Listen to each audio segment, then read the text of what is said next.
کائنات صاحب لولاک فخر موجودات حضرت محمد مصطفیٰ صلی اللہ تعالی علیہ وآلہ وسلم، آپ ایک مرتبہ جنگل میں کہیں جا رہے تھے، جنگل کا سفر تھا۔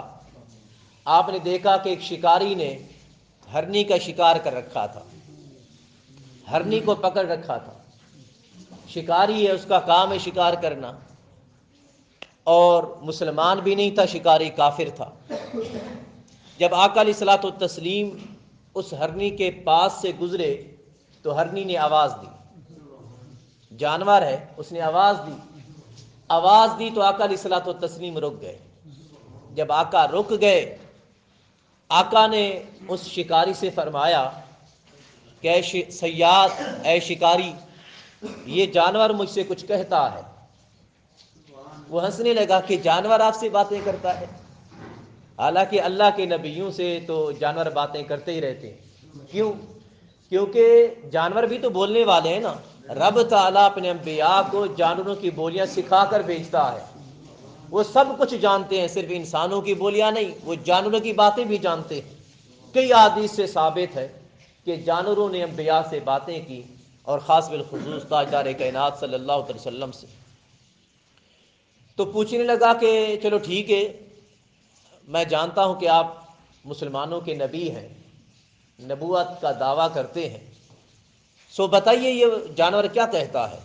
آپ نے فرمایا یہ ہرنی کہتی ہے کہ آپ میری ضمانت دیں اس صیاد کو، شکاری کو، کہ یہ مجھے تھوڑی سی دیر کے لیے چھوڑ دے، میں اپنے بچوں کو دودھ پلا کے واپس آ جاؤں گی۔ بچے ہر کسی کو پیارے ہوتے ہیں نا، چاہے آپ ہوں یا پھر جانور ہوں۔ یہ تو ماں باپ سے پوچھیں، نوجوان جو بیٹھے ہیں ان سے پوچھیں کہ ان کو آپ کتنا پیارے ہیں۔ ابھی پتہ نہیں چلے گا، جب آپ کی اپنی اولاد ہوگی نا پھر پتہ چلے گا کہ ماں باپ ہم سے کتنا پیار کرتے تھے۔ خیر، آقا علیہ الصلوۃ والتسلیم نے فرمایا اے صیاد، میں ضمانت دیتا ہوں کہ یہ جانور واپس آ جائے گا، ہرنی واپس آ جائے گی اپنے بچوں کو دودھ پلا کر، تھوڑی سی دیر کے لیے اس کو رہا کر دے۔ اس نے کہا دیکھ لیے، اگر یہ واپس نہ آئی تو میں آپ کو اپنے پاس رکھ لوں گا، آزاد نہیں کروں گا۔ آقا نے فرمایا ہاں میں نے ضمانت دے دی ہے، جا اس کو رہا کر دے۔ اگر بکری واپس نہ آئی، ہرنی واپس نہ آئی تو میں اپنے آپ کو تیرے حوالے کر دوں گا۔ ہر کوئی تاجدار کائنات صلی اللہ علیہ وسلم کے قول و قرار کے بارے میں جانتا تھا۔ وہ جو مشرکین مکہ تھے وہ بھی آپ کو صادق و امین کے لقب سے جانتے تھے اور پکارتے تھے، الامین کہتے تھے، کبھی صادق کہتے تھے۔ تو اس نے ہرنی کو رہا کر دیا۔ جب ہرنی رہا ہو گئی، آقا علیہ الصلوۃ والتسلیم اس کے پاس بیٹھ گئے۔ کچھ وقت گزرا، دیکھا کہ وہ ہرنی خود بھی آ رہی ہے اور اپنے بچوں کو بھی ساتھ لے کے آ رہی ہے۔ وہ صیاد شکاری حیران ہو گیا کہ یہ ہرنی اپنے بچوں کو ساتھ لے کر کیوں آ رہی ہے؟ آقا نے فرمایا ذرا اس کو آنے تو دے، پتہ چل جائے گا کہ بچوں کو ساتھ لے کر کیوں آ رہی ہے۔ جب وہ ہرنی قریب آ گئی، آقا علیہ الصلوۃ والتسلیم کو عرض کرنے لگی حضور، اگر آپ لوگ حیران ہوں کہ میں اپنے بچوں کو ساتھ لے کر کیوں آئی ہوں، اس میں میری مرضی نہیں تھی، میرے بچوں کی مرضی تھی۔ آقا نے فرمایا وہ کیسے؟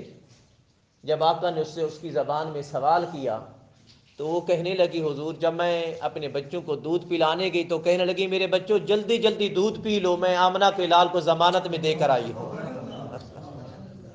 اللہ کے نبی کو ضمانت میں دے کر آئی ہوں، جلدی جلدی دودھ پی لو۔ جب بچوں نے سنا کہ آپ ہماری ضمانت میں ہیں، ہمارے لیے ضمانت میں ہیں، سو لہٰذا میرے بچے مجھ سے کہنے لگے اماں دودھ تو جب پیئیں گے نصیب میں ہوگا تو پی لیں گے، آئیں پہلے ہم تاجدار کائنات کو ضمانت سے آزاد کرتے ہیں۔ تو میرے بچے بھی میرے ساتھ ہو لیے، اس لیے میں حاضر ہو گئی۔ جب آقا علیہ الصلوۃ والتسلیم نے یہ سارا ماجرا اس صیاد کو سنایا، یہ ہرنی اور اس کے بچے اس لیے ساتھ آئے ہیں، تو وہ حیران ہو گیا، پریشان ہو گیا کہ جانور ہو کے اللہ کے نبی سے اتنا پیار کرتا ہے، ہم انسان کیوں رہ جائیں؟ اس نے فوراً عرض کی آقا کرم نوازی کریں، جس طرح آپ کی مہربانی ان جانوروں پر ہے مجھ پر بھی فرما دیں، مجھے کلمہ پڑھیں اور مسلمان کر دیں اور اپنا غلام بنا لیں۔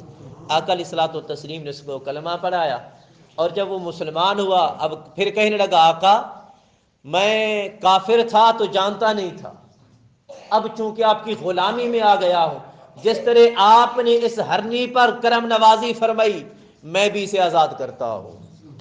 اس نے ہرنی کو آزاد کر دیا۔ خیر جب وہ ہرنی جا رہی تھی،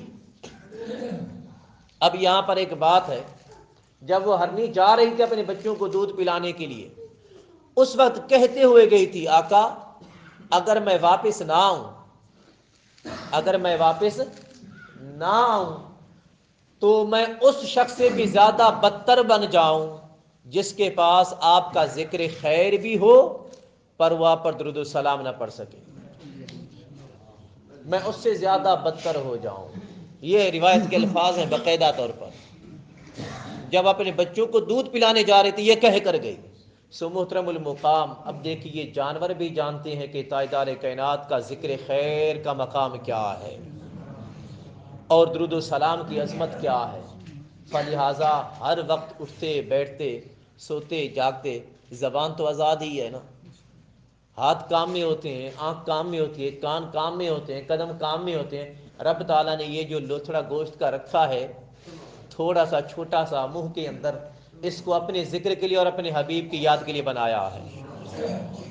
اس ذکر، اس لوتھڑے کے ساتھ اللہ اور اللہ کے رسول کا ذکر کرتے رہا کریں۔